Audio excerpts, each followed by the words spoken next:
Hey, Jarmo. Thanks for doing this. Can you tell me how you first met Mikko Koivu, and additionally, what are the elements of his game that you think fit into your lineup immediately? I don't remember the exact date. I remember him being around Saku, and I played with Saku a little bit on the national team and against him, and so I've seen Mikko as a little kid around the rinks. But I was scouting when he was drafted, and he was very high on my list at the time. I was scouting for the Ottawa Senators at the time, so it's been a while, and he's had a great career, over 1,000 games in the National Hockey League. He's a tremendous character player, leader, really strong two-way game. Plays well on both sides of the puck and both ends of the ice. Smart, good playmaker, very good anticipation. He's got size. He battles. He's strong on his stick. Good face-offs. A lot of different things, and I think that we've always talked about getting stronger in the middle. I think we've done that now in this offseason with Max Domi and Mikko Koivu. I think we're a very strong team down the middle right now with Pierre-Luc, Max Domi, Mikko Koivu, and Riley Nash. And we still have Boone Jenner who can play center. Alexander Texier potentially at some point moving to center. But I think this frees up Boone for the F1, as we call it, the forechecker, which is a strong part of his game. Doesn't have to worry about the defensive end so much now, and getting back as a first guy into the defensive zone if he's going all out on forecheck. And I think that's one of the biggest strengths of Boone Jenner, and this will allow us to put him back on the wing. So this not only adds to the strength of our center ice, but adds to the depth of center ice. And it's really important in this league, and we're happy to have Mikko. Next, we'll go to Brian Hedger. Go ahead, Hedge. Hey, Jarmo. Hope the connection's okay. How much more of your offseason is dependent on reaching that deal with Pierre-Luc, in particular, Gavrikov as well, but getting those deals done, I guess, for contract cost certainty? I say the same thing about every restricted free agent, especially the ones that have no arbitration rights, which is both of those guys. And Gavrikov is not even eligible for an offer sheet. So, it'll get done. It'll get done at the right time, and we're working towards it, and so I'm not worried about that at all. Next, we'll go to Stephen Lyon. Go ahead, Stephen. Hey, Jarmo. I'm curious, when you're making moves, Hey, Jarmo. Thanks for doing this. When you're making moves like adding a Mikko Koivu and other kind of little things in free agency to help your team get better, how do you kind of balance trying to still keep in contact maybe with some of kind of the high-profile free agents you might be interested in, while also maybe not waiting for them and kind of making the moves you guys need to make as a team? Yeah, well, we've been on top of that ever since the market opened. We had the guys that we targeted, and we've spoken to their agents, in some cases the player himself, and so that's the due diligence that we've done before the market opened and after the market opened. But again, with the uncertainty of the contracts of the restricted free agents, even though it may look like we have a lot of cap space, we don't, because we have to make sure that we're not vulnerable in any way for offer sheets or something like that. So we have to keep that cap space and flexibility moving forward here, so that nobody gets any silly ideas. And I think we're very well protected now after the moves we made. We're not vulnerable at all. So I think we're in a good situation. Also, there are teams that are in a little bit of dire straits, or whatever you want to call it, right now with their cap space. And I'm sure you've seen what's happening there in the market, and so there could be some opportunities down the line here if we keep that flexibility. It could be teams would have to move money, and in order to move money, they might have to move some really good players. So I think the flexibility will come in handy here, and we'll be ready to improve our team in whichever way possible. And that'll always continue until the deadline, and then we shift our focus a little bit and start getting ready for next season. But that process never ends. Well, next we'll go to Michael Race. Go ahead, Mike.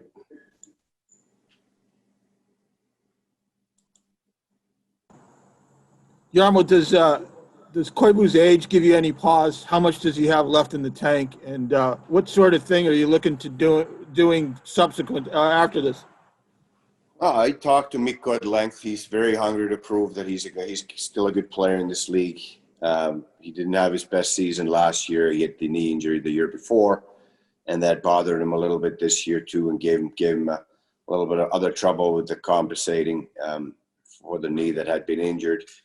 He is working extremely hard to get ready for this season, and with that hunger to prove that he's still a good player in this league. He's played over 1,000 games. I know his work ethic. So he's going to be in great shape coming in, and he's 37 years old. There are guys in this league that have been very successful at that age and older than that. So, if there's anybody that can play in this league at that age, Mikko's one of them for sure, with the way he prepares and how professional he is in his preparation. Next we'll go to Neil McCabe. Go ahead, Neil. Hey, Jarmo, first of all, appreciate you doing this today. I've been going through the archives for a special project on previous NHL drafts, and I know you were with Ottawa in the year of Mikko Koivu's draft year. I know I'm asking you to go back a bit. What do you remember from him in his draft year? I know you guys took Spezza that year, worked out very well for that franchise, but what do you remember in terms of maybe looking at a guy like Koivu and some of the discussions there? Yeah, he was on top of my list. I remember that. I mean, Ilya Kovalchuk was number one pick that year. And he's had a great career too, but Mikko Koivu was right at the top of mine just because of the character, and he's had a great career and hasn't had as many points as Ilya Kovalchuk, but he's been the captain of a very successful team for a long time, and the points are not the whole picture here. He's throughout his career he's been one of the best two-way centers in the league, and we believe that he can still continue doing that. Next, go back to Aaron Portsline. Go ahead, Porty. Hey, Jarmo, I think you've been pleased with your leadership group with Foligno and all the other guys in the room. But with the youngest team in the league, or one of the youngest teams in the league, did you feel like another veteran voice would be helpful in there? Absolutely. And I think our veteran group, based on their reactions, is thrilled to have Mikko Koivu in the room, and they know what he brings. And guys around the league know the players, and they have tremendous amount of respect for Mikko and his career. So they're all excited about the ones that I've had contact with after we signed Mikko, and they're very excited about him. Okay, next we'll go back to Stephen Wino. Go ahead, Stephen. Hey, Jarmo, I'm just curious, what are your thoughts on kind of the market in general? And you mentioned your RFAs and the contracts you might need for them. I know you addressed the offer sheet situation last week, but you think teams might be less willing to even do offer sheets than even usually, just because everyone's kind of strapped against the cap with their own players, either now or in the future? Yeah, it could be, but there are still some teams have a little more flexibility than others. So it's a tool in the CBA that you could use, and it's a threat if you're in a vulnerable position that you have to protect yourself against. There's no question about it. You have to have it in the back of your mind and make sure that you do everything you can to protect the franchise. And unfortunately, we had to trade two good players in what I'd call pretty soft deals to make sure that we're not vulnerable. And we wish those guys the best of luck. And we're sad to see them go, but it's the market right now with the flat cap, and you've seen some really good players on waivers for the same reason and gone through them too. And it's just the reality we have to live in right now, and that's it is what it is. But we gotta make sure that we're protected. Okay, next we'll go to Brian Hedger. Go ahead, Hedge. Hey, Jarmo, just kind of getting back to what you were talking about there, just right there about the flat cap and maybe some guys coming available, teams being in sticky situations. Have you found, I mean, we're only day 2 in free agency, but since it's opened and this week, have you found that you're on the phone more? Like you're either checking on guys or people are calling you with potential ideas, maybe more so than other years? I don't know if it's more than that. I think there's probably more cap squeeze teams than there have been in the past. Nobody wants to appear desperate when they're doing their business, but I think there's going to be some sticky situations, as you call them, moving forward here. If there would be offer sheets and there could be some real good opportunities available, and that's where we want to keep our flexibility. Okay, next we'll go to Mark Scheig. Go ahead, Mark. Yeah, hey Jarmo, just you going back to what Steven was talking about with the defensive depth, and you lost Murray and Nudavera. How satisfied are you still with your defensive depth at this point? Is that a position that you feel like you need to replace them if the right opportunity comes up? No, and that's why that's why we were able to do those moves to protect ourselves, because we still have Dean Kukan, who played all the games in our top 6 through the playoffs. And, Andrew Peak, I think he's ready to step in and play in the NHL full time. We have Scott Harrington, who's been a very loyal and great soldier for us. I think he can play in the top 6 regularly. And Gabriel Carlson, he's earned his opportunity and deserves it. So, that's the 8 players we have now. And don't forget, Clendenning played great for us in the playoffs a year ago, and he's a solid pro that can step in and play at any time. So we signed Gavin Bayreuther yesterday to a 2-way contract. He played in the NHL. He's excited about the opportunity to compete for a spot in our lineup, and I think he's very capable of doing that. And so we're 10 deep there on defense of players that are capable of playing in top 6 and definitely add for good depth. So I think we're in good shape. Next we'll go to Clay Hall. Go ahead, Clay. Jarmo, everybody wants more scorers. Do you feel like there's a void there? Is that a glaring need, or do you think the addition of Domi and Koivu helps that concern? Absolutely. Max Domi had over 70 points in his best year, and that was not last year, but the year before that. And so he's going to add to our offense, and he scored 28 goals that year. Mikko Koivu has had over 700 points in his over 1,000 games in the National Hockey League. And like I said, he's very hungry to prove that he can still provide offense, and he's always been great defensively. And don't forget the growth from within that we always talk about. Bjorkstrands and Texiers and Bemstroms and Cam Atkinson bounced back year, and we're going to get a lot more scoring just from the growth within. And Pierre-Luc Dubois, the way he played in the playoffs, we see that through the whole regular season, and that's another level that he was at in the playoffs. So I'm excited about our team. Next we'll go to Mike A-Race. Go ahead, Mike. Jarmo, how serious was your pitch for Hall or Petrangelo? Every pitch we make is serious. So I'm not going to get into any details about confidential conversations, but we take our pitch very seriously when we do one. Again, we know the market prices, and we know what we have available for cap room and what we need to keep available for cap room to get Pierre-Luc Dubois and Gavrikov comfortably within the structure and the cap. And again, so that we're not vulnerable for an offer sheet or anything like that. So, it hasn't worked out with the names that you've talked about, but we added Mikko, and we're very happy about that. Next we'll go to Brian Hedger. Go ahead, Hedge. Decision you make is a business decision. So those 3 that you made on Thursday were, but the first one, buying out Wenberg, I guess how much disappointment might be there, if any at all, just knowing he's had that 59-point season. He's still a young guy in his mid-20s.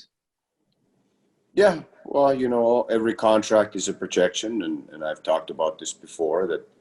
We were criticized when we signed Seth Jones to a $5.4 million average contract, and now everybody thinks it's a great contract. And when we signed Alex Wenberg after a 60-point season to a 4.95, everybody thought it was a great contract, and not so much anymore. So we project how the player's career is going to go, and you take a little bit of a gamble with the long-term contract. Sometimes it works for you, sometimes it works against you.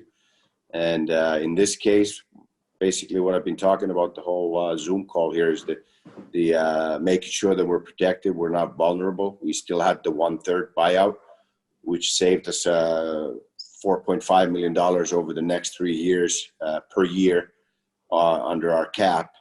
And that was something that we had to consider had we not moved any players or contracts before that. So, you know, we had not been able to do that when the deadline came for the buyout, and it had to be in the first buyout period. So, you know, that was a tool in our toolbox that we had to use at the time to make sure that we're protected and not vulnerable. Next, we'll go to Mark Scheig. Go ahead, Mark. Thank you, Jarmo. You brought in a few forwards, obviously, with the signing and the trade. I just kind of wonder, a little bit of a logjam now. You got a lot of guys up front. Will there be some decisions you might have to make eventually? Well, I think it's a good logjam that we have right now, and you know, there's going to be a real good internal competition for not only for the 4 lines that are going to play, but the roster spot too, and that's a great problem to have. You know, we might have to look at something if somebody that needs to go through waivers doesn't make our team, and we don't want to lose that player, then we may have to do something and look at ways of being protected against that. But I think it's a good problem to have moving forward here. And the internal competition is not something that I really believe in, but we have enough spots and opportunities and roles for players now, the young players that we believe in, to take a significant role in our team and get ice time and grow and make our team better. Next, we'll go back to Clay Hall. Go ahead, Clay. I'm good, Todd. I'm good. Okay. Thank you. Go to Mike A-Race. Go ahead, Rach.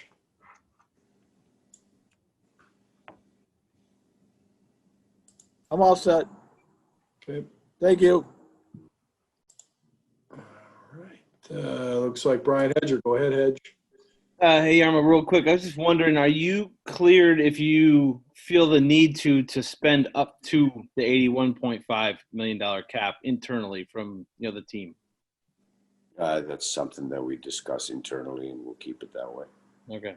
And last thing, okay, I'm still here, you've said a couple times now, kind of definitively, that, you know, Pierre-Luc is your number 1 center, obviously.